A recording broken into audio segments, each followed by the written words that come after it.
नमस्कार, लोकसंदेश न्यूज चॅनलमध्ये आपलं स्वागत आहे. पाहूयात आजची विशेष बातमी.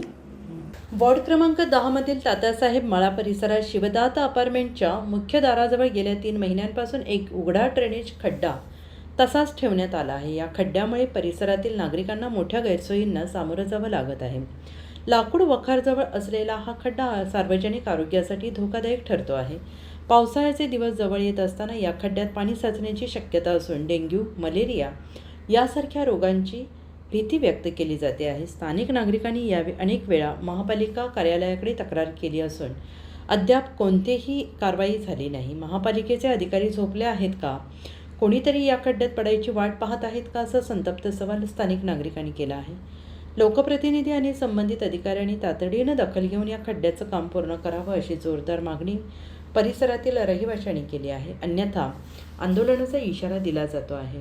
अशाच विशेष घडामोडींसाठी आमच्या यूट्यूब चॅनलला सबस्क्राईब करा, फेसबुक पेजला लाईक करा, इन्स्टाला फॉलो करा.